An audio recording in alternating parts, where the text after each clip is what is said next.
ఓం నమ శివాయ. శ్రీ విష్ణు రూపాయ నమః.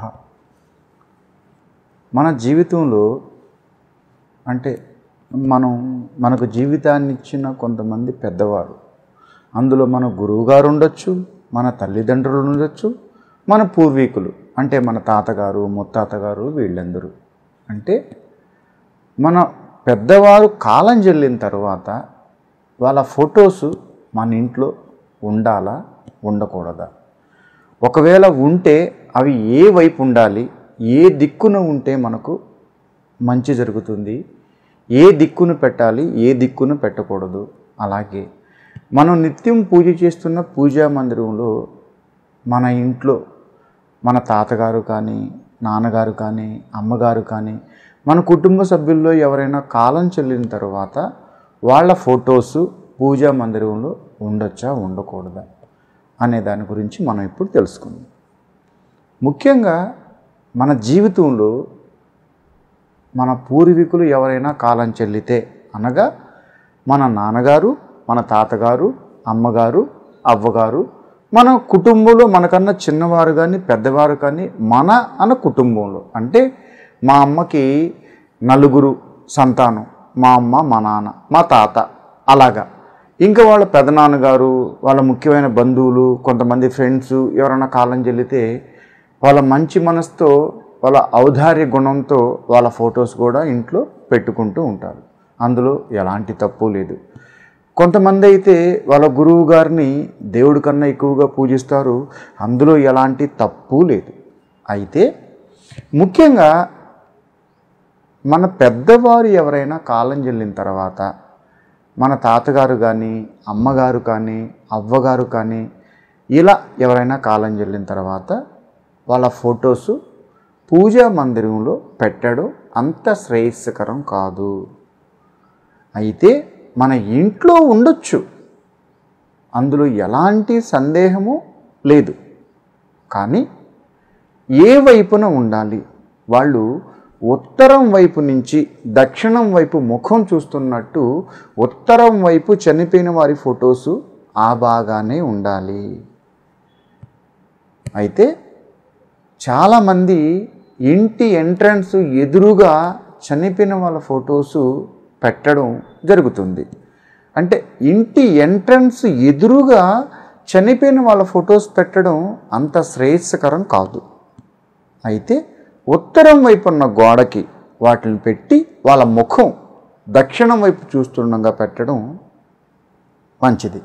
అయితే ఒక్క గురువు గారి ఫోటో మాత్రమే మన పూజా మందిరంలో పెట్టి దేవుడితో పాటు సమానంగా పూజించాలి తప్ప మన పెద్దవారు అమ్మగారు, నాన్నగారు, తాతగారు, చిన్నాన్నగారు, పెదనాన్నగారు వీళ్ళందరి మనం పూజా మందిరంలో పెట్టి పూజించడం అంత మంచిది కాదు. అంటే దేవుడు వేరే, మనం వేరే. ఒక్క గురువు గారికి మాత్రమే ఆ స్థానం ఉంటుంది తప్ప మిగతా ఎవ్వరికీ పూజా మందిరంలో పెట్టి మనం పూజ చేయరాదు. అలాగే 100% మన తల్లిదండ్రులు కాలం చెల్లిన తర్వాత వాళ్ళ ఫోటో మన ఇంట్లో ఉండాలి. అందులో ఎలాంటి సందేహము వలదు.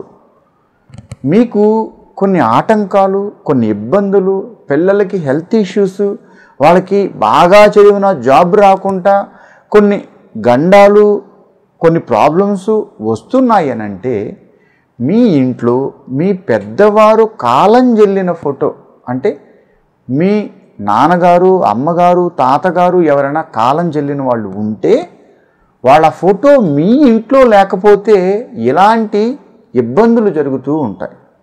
కనుక మీ పూజా మందిరంలో కాకుండా వాళ్ళ ముఖం అంటే ఉత్తరం వైపు నుంచి దక్షిణం వైపు చూస్తూ ఉండేటట్టు చనిపోయిన వాళ్ళ ఫోటో పెట్టి పూజ చేయడంలో ఆ ఇంటికి చాలా శ్రేయస్కరంగా ఉంటుంది.